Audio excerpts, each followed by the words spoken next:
Hey guys, welcome to week 16 of Victorian English Language Tutoring's online course. Today we are covering cohesion. So for the next 2 weeks we are doing cohesion and coherence, which they're kind of like siblings to each other. But this week we're starting with cohesion. This is a year 12 topic, so year 11s feel free to do revision for this week and I'll be back with you again shortly. Okay, year 12s, let's go. Cohesion. Cohesion is the grammatical features within a text that contributes to the text's overall understandability. So it's about, is the text understandable? Is the text easy to process? How are we making a text easy to process and easy to be understood? So we have features that come under cohesion. These are straight from the study design as always. So lexical choice, synonymy, antonymy, and hyponymy. Collocation, information flow, clefting, front focus, end focus, referencing or references, anaphoric, cataphoric, deictics, repetition, ellipses, substitution, and conjunctions and adverbials. This is everything we're going to be covering today. Let's get straight into it. So, lexical choice. Obviously, we have lexical, which is words. Choice is what we choose to use and where we put it. Lexical choice is the words we choose to use and where we put them. Under lexical choice, we have synonymy, antonymy, and hyponymy. We have covered synonyms, antonyms, and hyponyms throughout this course already, but we are going to go over it again, just so it's in your notes for cohesion and for a bit of a refresher as well. Synonymy is when we have two or more different words or lexemes with similar meanings, synonyms. So joyful and happy, annihilation and destruction, brave, courageous, injured and wounded, loyal and faithful. These are all synonyms because they're not all synonyms. Each dot point is a synonym of the word that is paired with because they are different words but they have similar meanings. Antonymy or antonyms are when there are opposite meanings. So they are different words but they have opposite meanings. So hot and cold, they're opposites. Good and bad, opposites. Dangerous, safe. Expand, contract. Freeze and boil. These are all antonyms because they are having opposite meanings. Hyponymy is the semantic relationship, so the relationship of meaning, between lexemes within a text in relation to the category these lexemes belong to. So a hyponym is the lexeme that acts as the category. The hyponym is the lexeme that belongs to the category. Think of hyponymy in relation to the hierarchy of words within a text, such as through the concept of tiers. For example, if you look down the bottom, we have animals on the right-hand side. Animals is a hyponym because it's acting as the category. Dogs, cats, and horses are hyponyms because they are acting as the lexemes that belong to the category. The last dot point there is really important. It says hyponymy is context dependent. A hyponym in one text may be a hypernym in another text. So if you have a look at the example on the left, dogs is the hypernym. And golden retriever, German shepherd, and border collie are all hyponyms. So you really need to look at the text and kind of have a look and understand what words belong to which categories and how do they relate to each other within the text itself. The reason that synonymy, antonymy, and hyponymy are all in cohesion is because they create connections throughout the text. So they allow you to create connections, which means your brain is able to process the information easier because of the connections throughout the text. So that's those three. Collocation, this is words in a phrase that have an association with one another. So your brain often predicts that the next word is coming. For example, fish and chips, safe and sound, blonde and brunette. The reason these support cohesion is because our brain predicts the next one is coming. So when it comes, it is easier to process. Again, just about that ease of processing. Information flow. Under information flow, we have clefting, front focus, and end focus. These are all features that belong to information flow. Let's go through them now. Clefting. Clefting is when we move a phrase to another position in the sentence. There's two types of clefting. It clefts, where we put the prominent part of the sentence at the front, and a pseudo cleft or a w cleft, where we put the prominent part of the sentence at the end. For example, if our unmarked sentence is the giraffe took the apple from the bin, our it cleft, it's going to start with an it. Usually, it clefts start with it was. So our it cleft is, it was the apple that the giraffe took from the bin. Can you see how in this example, it emphasizes the apple and it draws that prominent part of the sentence to the front? It's emphasizing the apple. A pseudo cleft would be, what was taken from the bin by the giraffe was the apple. Again, this puts the prominent part of the sentence at the end. We have some more clefting examples on this page. This is from Kirsten Fox's textbook, English Language for Senior Students. You may have seen this one before, but there is a whole bunch of examples of it clefts there, as well as pseudo clefts with the what, where, who, and when beginnings. These all are really good examples of clefting as well if you're struggling to get your head around it.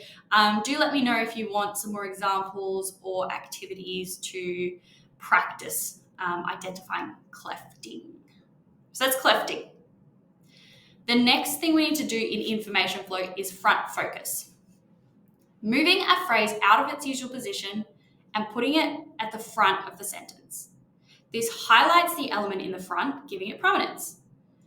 We were watching the man down the street. To all of us, he seemed to be acting suspiciously. The part of this sentence that is the front focus is to all of us.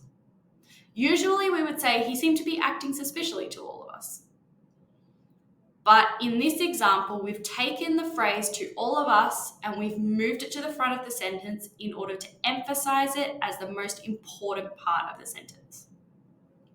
Information flow is all about how we move information around in sentences to emphasize different parts so that information that is important is presented in the most clear or most attention-grabbing way. And this is why it supports cohesion, because it is kind of changing the way our brain processes the information. Lastly, we have end focus, which is where we move a phrase out of its usual position and put it in the end of the sentence. Sometimes this is referred to as end weight, just in case you ever see that come up in a textbook. It delays information, it builds suspense and drama. For an example, we have our unmarked sentence, my cat dropped a dead mouse on the doorstep this morning. Our end focus is, my cat dropped a mouse on the doorstep this morning, dead. So we're taking the most important or the kind of piece of information that is building suspense and drama, and we put it at the end so that it can achieve that function. So my cat dropped a mouse on the doorstep this morning, dead. We get that bit of information at the end of the sentence and it emphasizes it as well.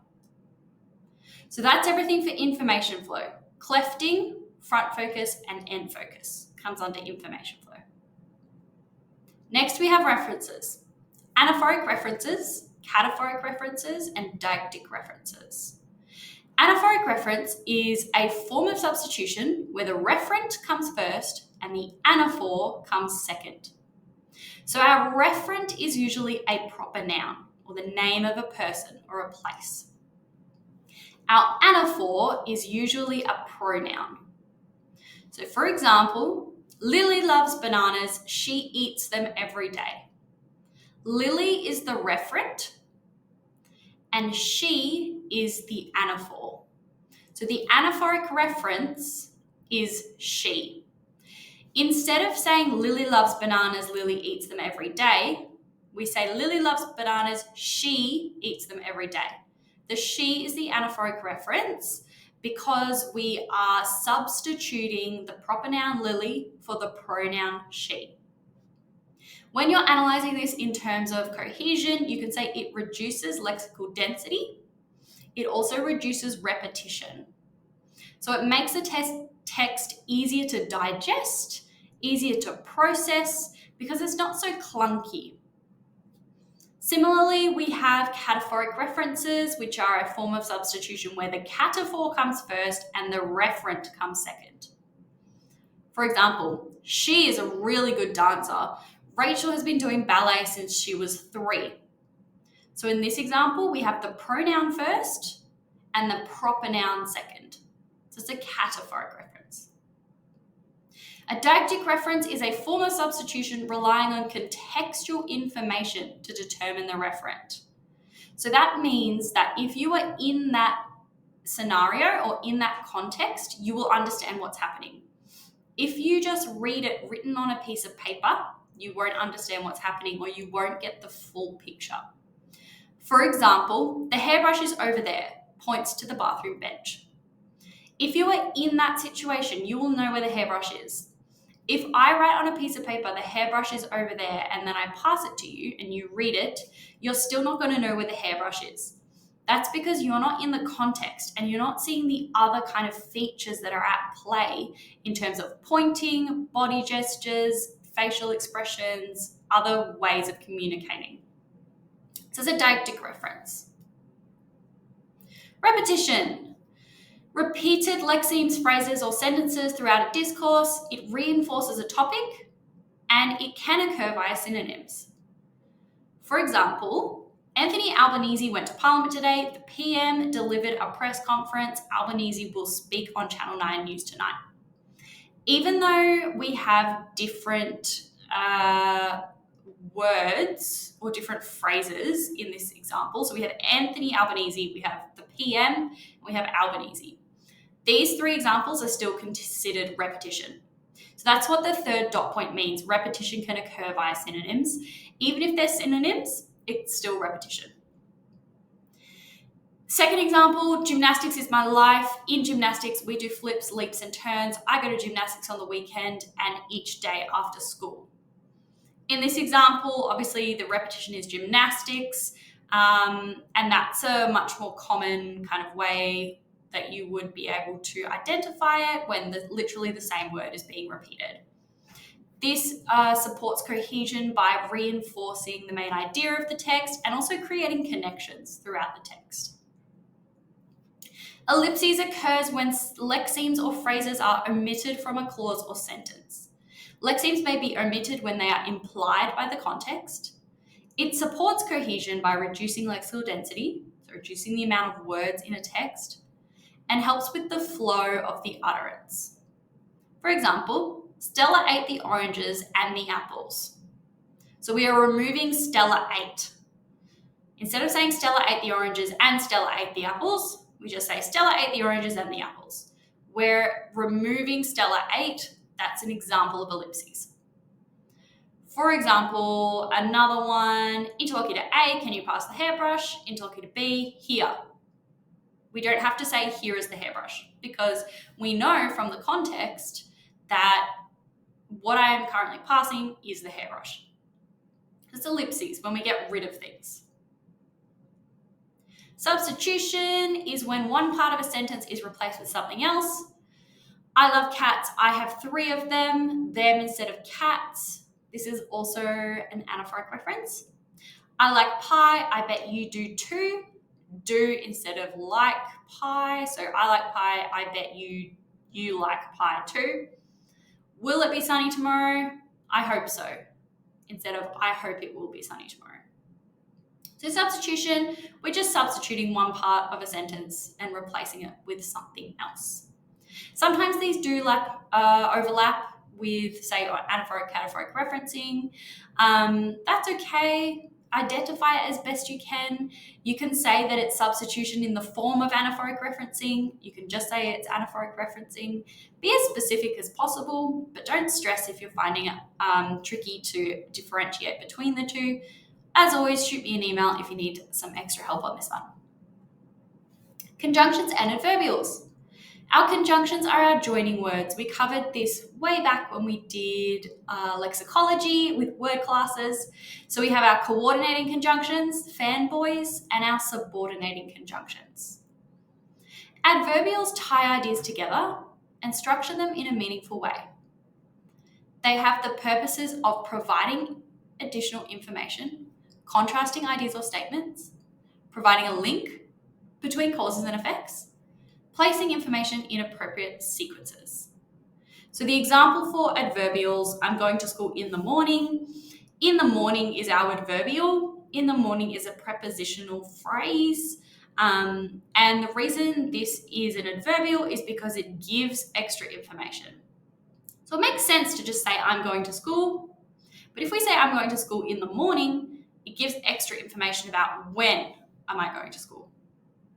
So these purposes, they relate to conjunctions and adverbials. It's not just adverbials. These ones support cohesion by doing what each dot point says. So joining words together, tying ideas together, structuring in a meaningful way. All of this makes it easier for our brains to process and understand the information. Okay, it's revision quiz time. Let's read through the questions. What is the name of the umbrella word or category word in hyponymy? Mary likes to eat cheese. She has it every day is an example of what? Anaphoric, cataphoric, or deictic reference. Why should a text be cohesive? Give an example of collocation and explain how it supports cohesion. That's one that's really similar to a short answer question. How do conjunctions support cohesion? Now's the time to pause. You know the drill. Come back when you're ready. Okay, number 1 is hyponym. Number 2 is an anaphoric reference. Mary likes to eat cheese. She has it every day. So we've got our proper noun first and our pronoun second. So it's anaphoric reference. If a text is cohesive, it is easy to understand, process, and follow. This will usually support the text's function. That is why a text should be cohesive. An example of collocation, and explain how it supports cohesion. Safe and sound. Supports cohesion by creating predictability and creating connections between lexemes in the text. How do conjunctions support cohesion? Conjunctions create connections throughout the text, joining parts of the text together to make a cohesive whole. Thanks for joining me for this week. Looking forward to seeing you again next week. If I can be of service in any way, please send me an email, whether that's for tutoring, school presentations, questions about our course and what we've covered today, or for student assessments and reports, staff PDs, you name it, we will dream it up. So please send me an email and we'll see what we can do for you. Have a great week, everyone, and we'll see you next week. Bye.